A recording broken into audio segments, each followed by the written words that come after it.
Hello again, and welcome back to Kids Bible Stories.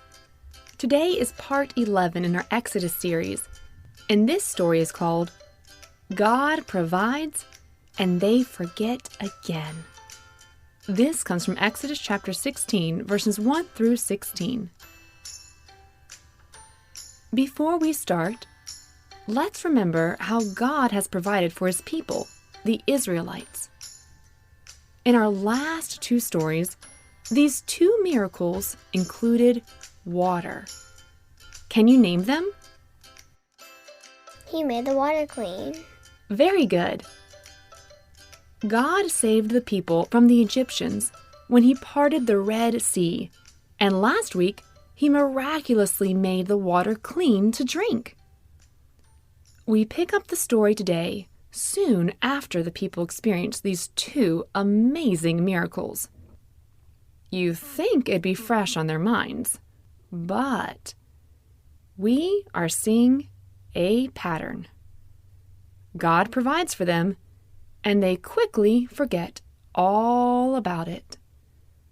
This is a warning to us, because we can fall into the same pattern they did. Now, let's begin today's story. The whole Israelite community packed up their satchels, buckled their sandals, and set out from Elim. Children, grandparents, cousins, moms, and dads, they were all on this journey when they came to the desert of Sin. They arrived here on the 15th day of the second month after they had come out of Egypt. The grainy sand reflected the sun's rays up to them, and from above, its heat beat down on them. Beads of sweat rolled down their foreheads. It was hot. Standing in the desert, the whole community began to grumble against Moses and Aaron. If only we had died by the Lord's hand in Egypt. There we sat around pots of meat and ate all the food we wanted. But you have brought us out into this desert to starve the entire assembly to death. Okay, listeners, let's pause for a moment. Did they complain and say they actually wanted to be back in Egypt? Yes. Do you remember how horribly they were treated there? They cried out to God to save them because it was so bad. But all of a sudden, they changed their tune.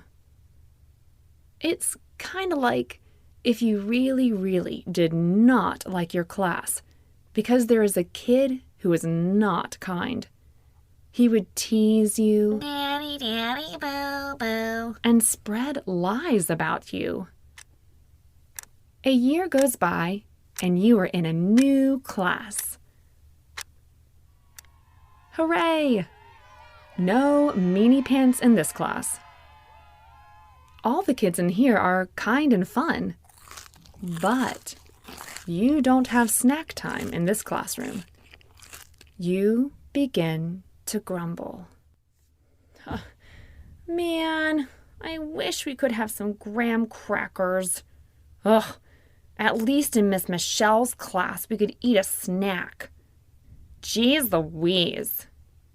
You forget how terrible you felt being in the class with the mean kid, and now you want to go back to it? You see, sometimes we all forget what things were really like, and often want to go back to it because it was familiar, even though, truly, it was bad. Okay, let's continue our story. Ugh, this is worse. Ugh, I wish we were in Egypt. On and on they grumbled. The Lord said to Moses, I will rain down bread from heaven for you. The people are to go out each morning and gather enough for that day. In this way I will test them to see whether they will follow my instructions. And on the 6th day they are to prepare what they bring in, and that is to be twice as much as they gathered on the other days. So Moses and Aaron stood in front of the crowd and announced to them this incredible news. Everyone, shh. Quiet down. I've got important information to tell you. In the evening, you will know that it was the Lord who brought you out of Egypt. And in the morning, you will see the glory of the Lord, because he has heard your grumbling against him. Who are we that you should grumble against us? Moses continued, You will know that it was the Lord when he gives you meat to eat in the evening, and all the bread you want in the morning, because he has heard your grumbling against him. Who are we?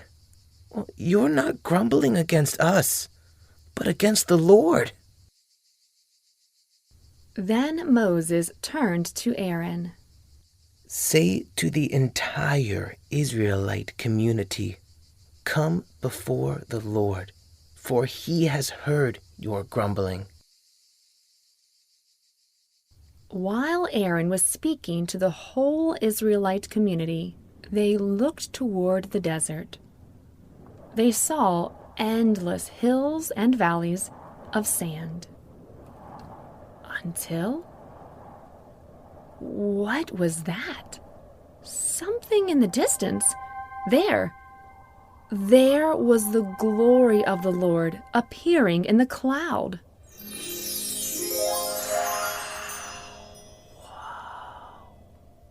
The Lord said to Moses, I have heard the grumbling of the Israelites. Tell them, at twilight you will eat meat, and in the morning you will be filled with bread. Then you will know that I am the Lord your God. That evening, quail came and covered the camp.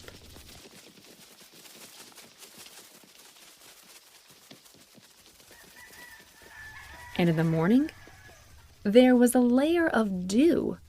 It glistened all around the camp. When the dew was gone, thin flakes like frost blanketed the desert floor.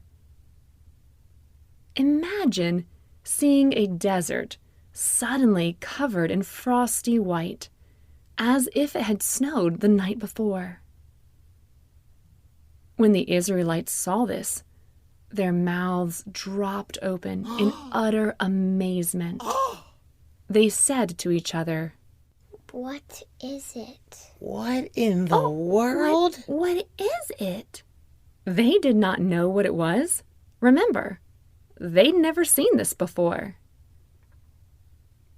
Moses smiled, and I imagine chuckled. He said to them, It is the bread the Lord has given you to eat, and this is what the Lord has commanded. Everyone is to gather as much as they need.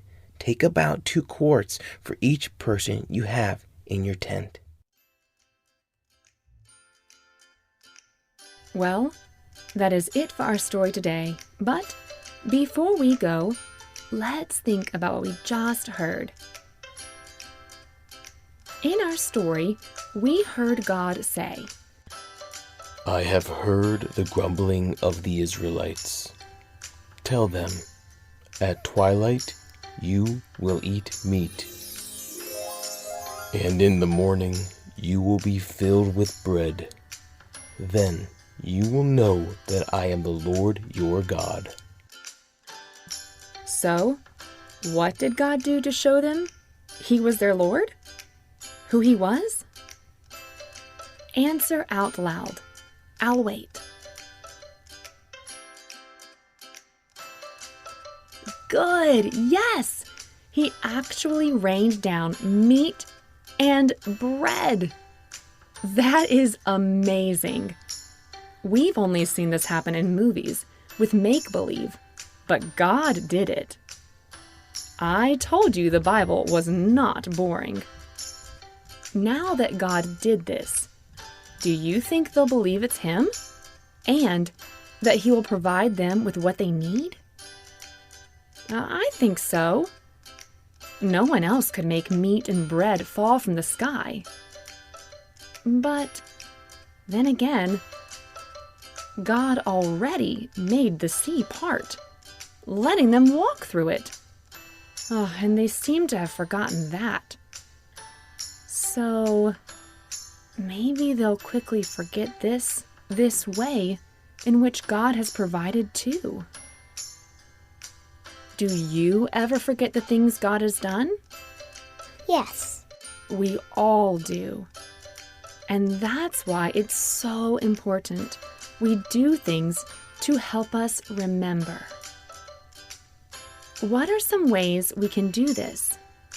Answer out loud. I'll wait. Talk about what God has done in our families' lives. Thanks for sharing. Those are good. We can read our Bibles, write it down in a book, talk about it with our family. Why, even holidays are ways we are reminded to celebrate things, like Christmas.